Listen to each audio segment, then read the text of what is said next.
Hello everyone, this is Haytham from Palestine and I'm going to present this paper titled Arabic Search Results Disambiguation, a set of benchmarks. This work has been done along with my supervisors Dr. Radi, Jarrar and Dr. Adnan Yahya from Birzeit University. Unfortunately, we are unable to attend the conference due to unforeseen circumstances. I'm happy to join you virtually though, and we hope you all have a very successful event. Almost anyone nowadays using internet needs to visit one of these search engine at least once a day. So they have become an integral part of our information environment. If we need to query, let's say, Jamiat Birzeit, which is Birzeit University, uh, we can observe that all search results are really relevant to Jamiat Birzeit. However, when we try to query the word sakhr in Arabic, we can observe that this word can refer to more than one meaning, which are company, computer, person, or even rock. So the search engine in this case returns results that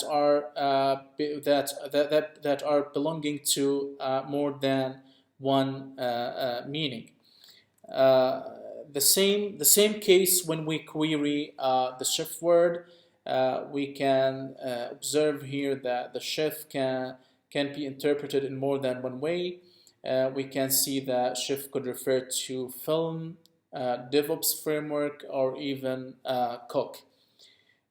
So we call these queries ambiguous queries. They are often short, and we can observe from these statistics that short queries are the most popular form of queries that are used in web search. We have about 24% of queries that are two-word length, and 22% of queries are one word length. Okay, so why don't people use long queries? Unfortunately, current search engines do not perform well with long queries.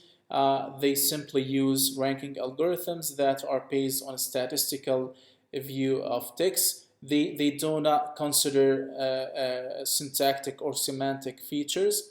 Also, users do not prefer to type many words, and they need the results very quickly. So they can use short queries to have the results faster. Um,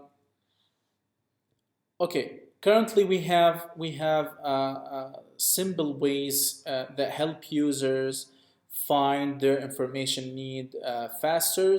The current search engines help users bring that off by introducing the snippet generation, which is a small description below the search results. We also have the document highlighting by making some words bold, as we see here. Also, we have some search engines that use this box, which is related searches that's extracted from the query history. One of the other approaches that could be used in this case is to offer a complementary view beside the flat list, which is the disambiguation process here. The idea is we need to group these search results based on the sense or based on the meaning of the query. One of the approaches that achieves that is search results clustering. The idea behind this approach is using clustering algorithm. This approach is motivated by the hypothesis stating that closely related documents tend to be relevant to the same requests. We have two approaches. We have the data-centric approach that focuses on clustering a problem. We have description-centric approaches that focus on generating labels for these clusters or these groups. So we could conclude that SRC is challenged by special requirements such as effectiveness, which represent the quality of the clusters. We have another requirement, which is the efficiency in terms of computation. We need to have meaningful labels. Also, we have a big challenge, which is the unknown number of clusters. We don't have the number of clusters in advance because one of the characteristics of the meanings is that we do not have the exact number of meanings or senses sometimes. Also, in terms of graphical user interface, we need to find an efficient way that displays these clusters in a good way. One of the examples that that is based on search as a clustering is the Carrot2 engine, which clusters the search results of the query. If we need to look the work that is done in this area, we can observe that most work is done and evaluated against the English language.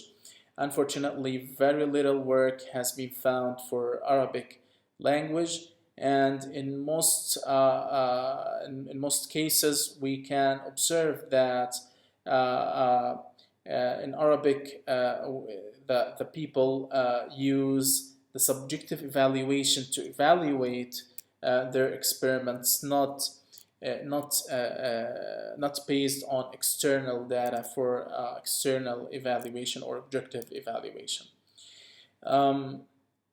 So for English language, we have SRC benchmarks such as ambiguous entries and more sense tagged queries. Anybody interested in SRC in English language can use these benchmarks to do to perform SRC experiments. However, for Arabic language, we can observe that no publicly available benchmarks for Arabic, and this is the motivation behind building a benchmark for Arabic language.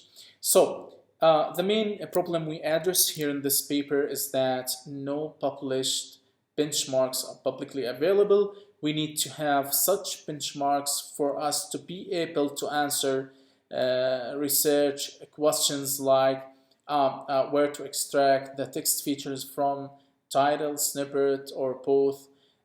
Also, for us to be able to design a suitable model for SRC better than the traditional ones.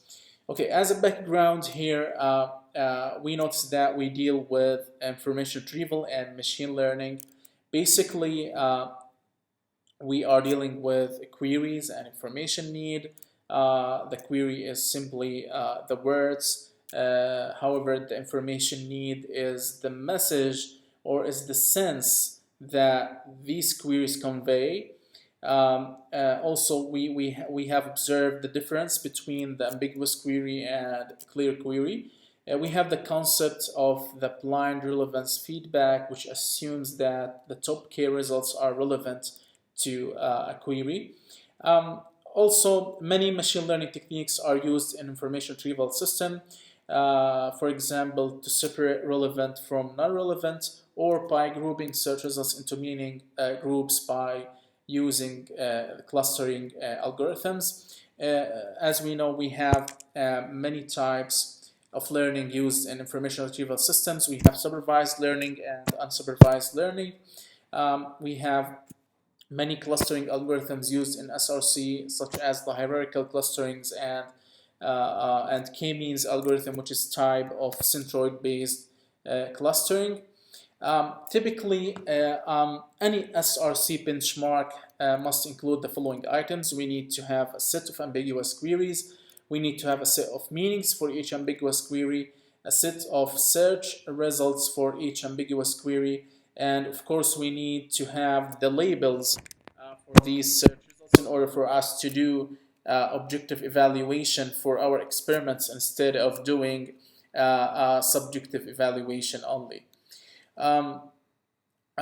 First off, we had to do we had to walk through a feasibility study to see whether we are able to fetch search results from search engines or not. We studied Google, Bing, and Yahoo as a backup if one of the above rejects to give us the search results. We were able to fetch about 100 results per query for Google and up to 200 results per query for Bing. We can observe here the high-level design of the data we were collecting. We have about 5 main entities. We have the query, which has many meanings. We have the search engine here. If we pose a query to a search engine, the search engine retrieves the search results, of course, and we need human labels these search results based on the collected meanings. Also, we have built a software that is in charge of search results acquisition. This system consists of many components. We have here the controllers that takes the data or the queries that we need to fetch the search results for from the data loader. The controller then takes these data and passes it to crawler component, which in turns invoke the fetcher components to fetch the search results from different search engines such as Bing, Google, or Yahoo. Then the crawler saves or stores these search results into databases by using the persistence layer. So after we acquiring these search results, we came up with 3 kinds of benchmarks. We have the first one is the mixing based benchmark, the mixing based human annotated benchmark, which consists of 30 ambiguous queries. The idea of this benchmark is to introduce a balanced search results for each clear query. Also, we have each user that was involved in the labeling process annotate each search result to see whether it's relevant to the clear query or not. The second type is blind relevance feedback. In this case here, we assume that the top 50 search results are relevant to the clear query. So let's say, for example, to make it more clear, let's say we have an the Amazon query, which has 2 meanings. It has Amazon River meaning and it has Amazon Company meaning. Simply, we mix the search results of Nahr Amazon with the search results of Sharakat Amazon, resulting in a data set for Amazon. So this is for the mixing based benchmarks. This is the basic idea of the mixing, because we mix search results from different meanings to form or to build a balanced data set for each ambiguous query. The third type is the plain benchmarks. Simply here we walk through the real search results of the ambiguous query, and we label each search result based on the predefined meanings. So for plain benchmarks, the user here needs to select a meaning for each search results. So, for example, we can observe here the first result, which is Jarrar Radi. The user should select the tractor in this case, and so on and so forth.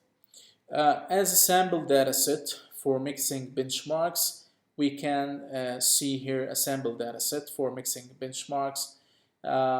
We can see the first 10 results are for جامعة الدول العربية, and the second 10 results are referred to الجامعة العربية المفتوحة for the ambiguous query جامعة العربية.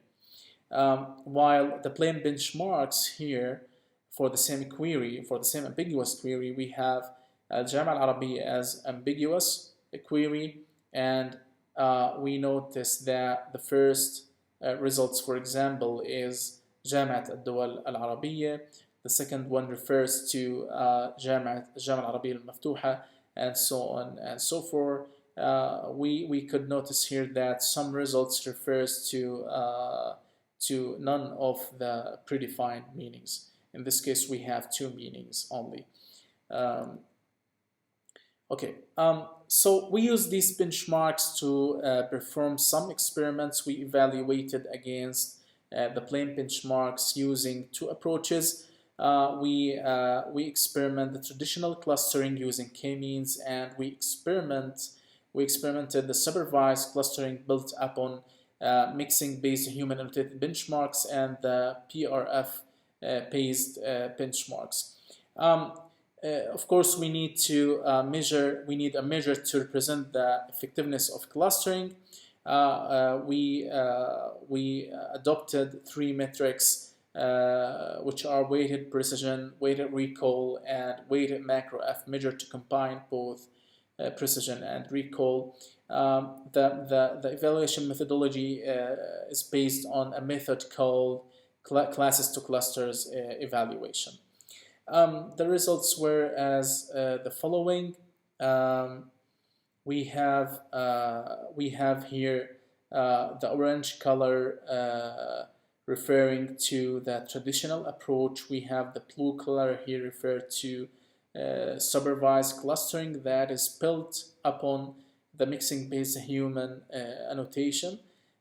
We have the green color here that refers to blind relevance feedback supervised clustering. We can observe here that the supervised clustering generally are better than the traditional approach, which is unsupervised clustering. So we can notice that MPHA-based approach outperforms the traditional one for both Google and Bing, respectively. Moreover, the approach built on blind relevance feedback datasets outperforms the traditional one for both Google and Bing. So to conclude here, we have observed that SRC is very challenging. It needs data sets in order to study and perform experiments in this topic. We have many issues here, clusters, quality, unknown numbers of clusters, and so on and so forth. We tackled one of research gaps by proposing SRC benchmarks for Arabic. This new data sets consists of queries that were collected from the search engines Google and Bing. We have the number of queries 30 for both MPHA and PRF benchmarks and 26 for plain benchmarks. So this data set allows us to study, for example, study the best combination of feature source and feature representations of Arabic SRC it helps us propose new ways of dealing with search result clustering. Um, the data set here can be found at the repository of Berzeh University at fada.berzeh.edu. Okay, as a future work, we can expand the data set by adding more ambiguous queries and more meanings. We can experiment with different clustering techniques, such as selecting the initial centroids of clusters by having, let's say, the top search results of each clear query. This could speed up the convergence of clustering. We can experiment with increasing the weight of neighbor terms that are close to query terms, which could improve the quality of clustering. We can try different normalization techniques for features, for text features here. Also, we can study the effects of features in more detail. For example, the effect of words to keep in vector space model, which is the vectorization process, as it may improve the quality of clustering. So if you have any question related to this dataset, please contact us at one of the following emails. Thank you for your attention, and goodbye for now.